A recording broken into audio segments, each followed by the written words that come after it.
This video is to present information on the 2.4 gigahertz 6-channel radio system that comes with the Exceed Blueray 450 PE RTF version.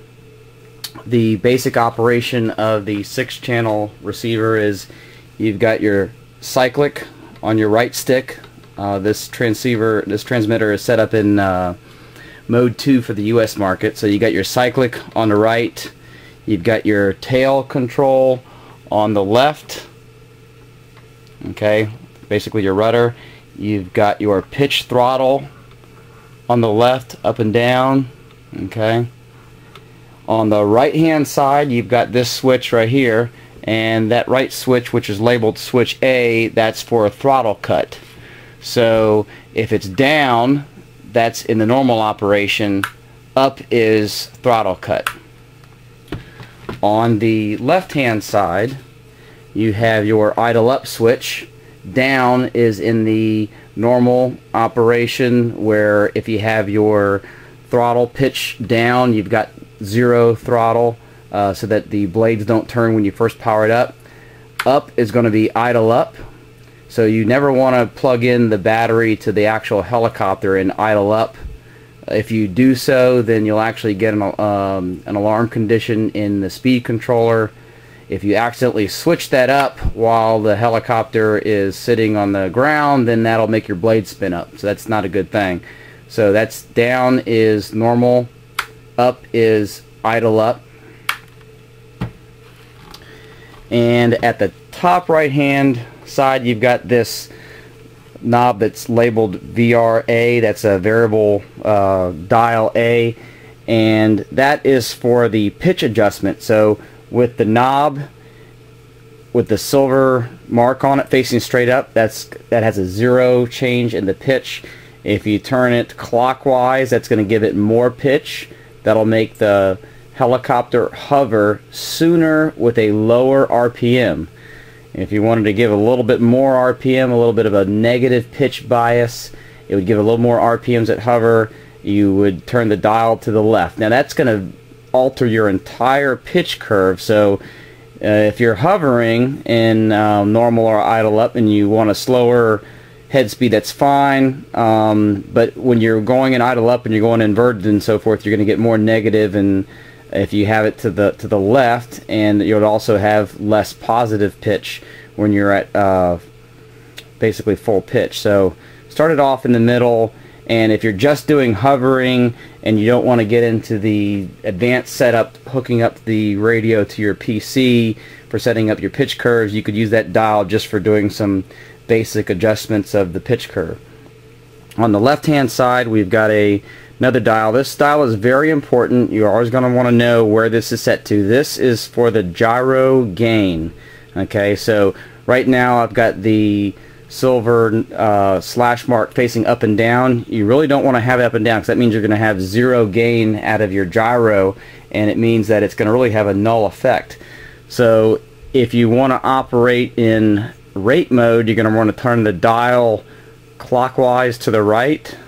Heading hold mode is counterclockwise, just like that.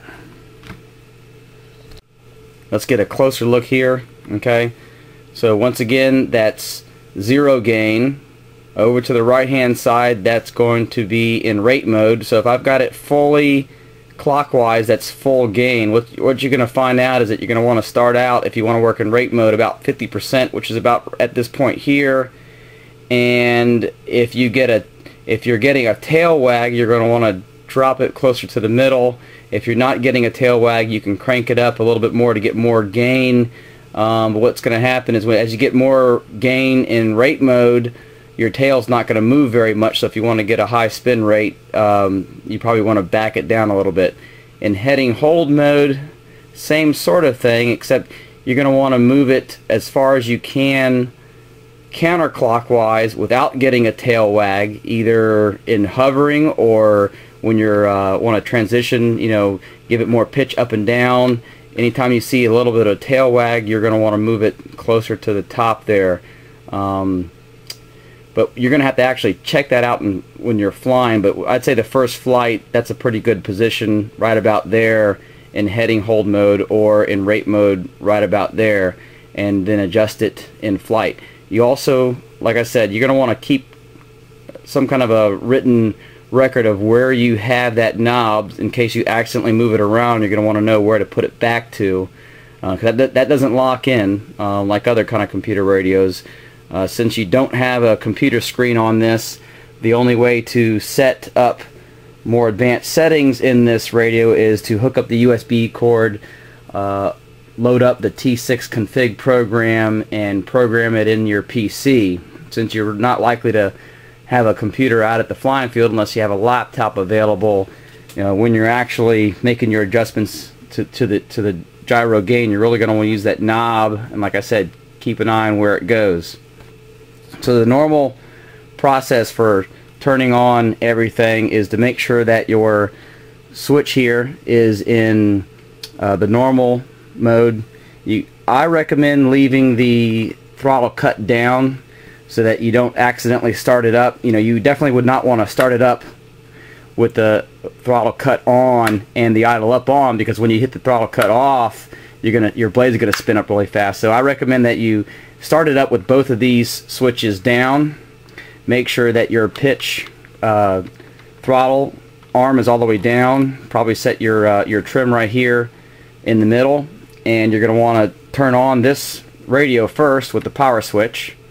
Okay, then you're going to want to plug in the battery into the helicopter.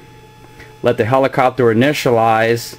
Take the helicopter out to your launching area. Maybe while you're taking the helicopter out to the launching area, you could hit the throttle cut switch, so that while you're taking it out there, if you accidentally hit this left side, nothing's going to happen. When you place your helicopter down, you can bring your throttle cut switch back down, start to take off the helicopter, and as you get it in the air, get into hovering, and then hit your idle up if you're going to do more than hovering.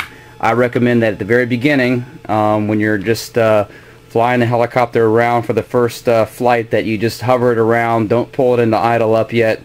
And when you do pull it into idle up for the first time, make sure that you're 10 feet or so in the air, because the helicopter might drop a little bit when you make that switch. And that's it.